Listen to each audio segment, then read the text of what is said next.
এই টিকটিকি নেই এমন কোনো বাড়ি নেই, প্রায় প্রত্যেকের বাড়িতেই টিকটিকি রয়েছে। আর বিশেষ করে বর্ষাকালে বেশি দেখা যায়। বর্ষাকালে কিন্তু আমাদের ঘরে পোকামাকড় হয়, পিঁপড়ে হয়, এইসব খাবার জন্য কিন্তু টিকটিকি চলে আসে। তাই টিকটিকির অত্যাচারটা বেড়ে যায়। টিকটিকি নানান জায়গায় পটি করে রাখে। এই টিকটিকি কিন্তু রান্নাঘরেও খাবার দাবারে পড়ে যায় অনেক সময়, এবং বাচ্চাদের হাতের নাগালেও কিন্তু চলে আসে। তাই টিকটিকির অত্যাচার থেকে তোমরা মুক্তি পেতে চাও, তাহলে আজকের এই টিপসটি ফলো করো। আজকে তোমাদের খুব হেল্পফুল একটা টিপস আমি শেয়ার করব, ভীষণ ইজি রেমেডিটি, যেটি তোমরা ব্যবহার করে টিকটিকির হাত থেকে মুক্তি পেতে পারবে। পরপর 2 থেকে 3 দিন তোমরা এই টিপসটি ফলো করলে আর টিকটিকি আসবে না, টিকটিকি আসা বন্ধ হয়ে যাবে। তো এখানে আমি টিপসটি করার জন্য নিয়েছি পেঁয়াজ এবং রসুন। তো যারা আমার চ্যানেলে নতুন তারা অবশ্যই আমার চ্যানেলটিকে সাবস্ক্রাইব করে আমার পাশে থেকো, এবং যারা পেজ থেকে দেখছো ভিডিওটি তারা অবশ্যই পেজটিকে একটি ফলো করে দিও। আর ভিডিওটি যদি কার্যকারী মনে হয় তাহলে অবশ্যই ভিডিওটিকে একটি লাইক করে দেবে। আর ভিডিওটি কোথা থেকে দেখছো সেটাও আমাকে বলো, যাতে আমি কমেন্টে তোমাদের ধন্যবাদ জানাতে। আমি এখানে ছোট ছোট কয়েকটি পেঁয়াজ নিয়েছি। পেঁয়াজটা খুব ভালো করে কেটে নিচ্ছি। তোমরা চাইলে গ্রেটারের সাহায্যে গ্রেট করেও নিতে পারো। আমাদের দরকার পেঁয়াজ এবং রসুনের জুসটা। তো এখানে আমি খুব ভালো করে কিন্তু কেটে নিয়েছি। এটা আমি ব্লেন্ড করে নেব ব্লেন্ডারের সাহায্যে। তো বন্ধুরা, আজকে যে টিপসটি, এই টিপসটি কিন্তু তোমরা ফলো করতে পারো। এই টিপসটি ফলো করলে কিন্তু খুব ভালো ফলাফল পাবে। আর এটা আমি নিজে একবার অ্যাপ্লাই করেছি, সত্যি খুব ভালো কাজ দেয়। এটা কিন্তু একদমই টিকটিকি আসাটা বন্ধ করে দেয়। তোমরা যদি এটা রেগুলার ফলো করো, রেগুলার সপ্তাহে 1-2 দিন যদি তোমরা এটা স্প্রে করতে পারো, এই রেমেডিটা যদি ফলো করতে পারো, তাহলে কিন্তু একদমই টিকটিকি আসা বন্ধ হয়ে যাবে বাড়িতে। আর আমরা কিন্তু কেউই টিকটিকিকে মারতে চাই না। তো সেই অনুযায়ী তোমরা কিন্তু টিকটিকিকে এই রেমেডিটা দিয়ে না মেরে তাড়াতে পারবে। তো এখানে আমি পেয়ে গিয়েছি পেঁয়াজ এবং রসুনের পেস্টটা। এটা ভালো করে আমি ছাঁকনির সাহায্যে ছেঁকে নেব। এর জুসটা আমি বের করে নিচ্ছি একটি বাটিতে।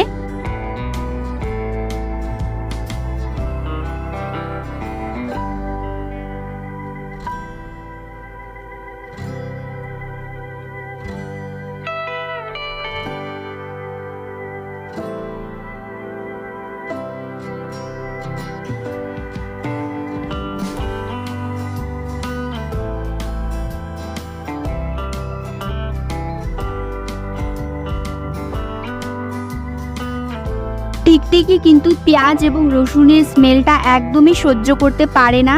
তো এখানে আমি কিছুটা পরিমাণ দেখো পেঁয়াজ এবং রসুনের জুসটা নিয়ে নিয়েছি। তোমরা চাইলে কিন্তু আরেকটু বেশি বানাতে পারো। যদি তোমাদের অনেকগুলো ঘর হয়, অনেক জায়গায় যদি টিকটিকি থাকে, সেক্ষেত্রে কিন্তু তোমরা আরেকটু বেশি বানিয়ে নেবে। এর মধ্যে আমাদের অ্যাড করে দিতে হবে কিছুটা লেবুর রস। চাইলে তোমরা গোটা লেবু এখানে গোটা লেবুর জুসটা দিয়ে দিতে পারো। আমি কিন্তু এখানে হাফ লেবুর জুস দিয়ে দিচ্ছি। তো এই লেবুর রসটাও কিন্তু ভীষণ ইম্পর্টেন্ট, তোমরা কিন্তু দিয়ে দেবে, একদমই এটা স্কিপ করবে না। তো এই লেবুর রসও কিন্তু খুব ভালো কাজ দেবে টিকটিকি তাড়াতে। তো প্রত্যেকটা উপাদানই কিন্তু ভীষণ ভীষণ ভালো। তো দেখো এখানে আমি ভালো করে লেবুর জুসটা নিয়ে নিয়েছি। চাইলে কিন্তু তোমরা এখানে আরেকটু বেশি জল অ্যাড করতে পারো। আমি কিন্তু অল্পই জল অ্যাড করেছি। তো এখানে জল অ্যাড করার পর একটিবার মিশিয়ে নিব ভালো করে। আর একটা একদম মেন ইনগ্রিডিয়েন্ট আমাদের এখানে অ্যাড করে দিতে হবে, সেটাও ভীষণ ভীষণ পাওয়ারফুল। এর স্মেলটাও একদমই সহ্য করতে পারে না টিকটিকি, এটা হচ্ছে ডেটল। তো আমি এখানে ডেটল দিয়ে দিচ্ছি। তোমরা ডেটল বা স্যাভলন এই জাতীয় কিছু এখানে দিয়ে দেবে। আমি এখানে 1 মুটকি মতো ডেটল দিয়ে দিচ্ছি। ডেটল দিয়ে খুব ভালো করে মিশিয়ে নিতে হবে। আর তোমরা যদি বেশি বানাও সেক্ষেত্রে 2 মুটকি মতো এখানে ডেটলটা দিয়ে দেবে। তো একবার মিশিয়ে নেব ভালো করে।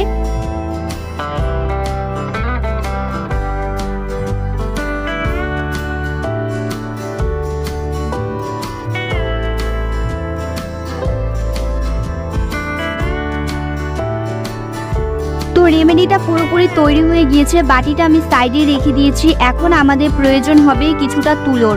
তো আমি এখানে কিছুটা তুলো নিয়েছি। তুলোগুলো ছোট ছোট করে বল আকারে তৈরি করে নিচ্ছি। তোমরা চাইলে তুলোর বলও নিয়ে নিতে পারো। তো দেখো এখানে আমি 5টা রেডি করেছি। তোমরা যদি অনেক জায়গায় দিতে চাও সেক্ষেত্রে কিন্তু আরেকটু বেশি করে তৈরি করবে। তো এই তুলোর বলগুলো আমি ভালো করে ডিপ করছি।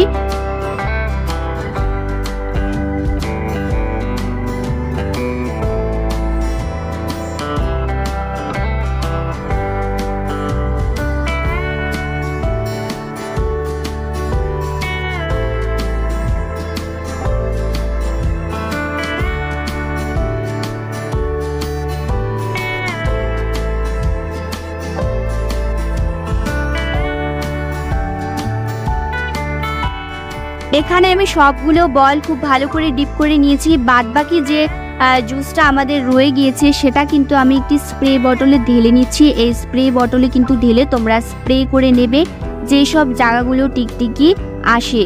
আর বন্ধুরা, এই স্প্রে যতটা না কার্যকারী তার থেকে বেশি কিন্তু এই তুলোর বলগুলো বেশি কাজ দেবে।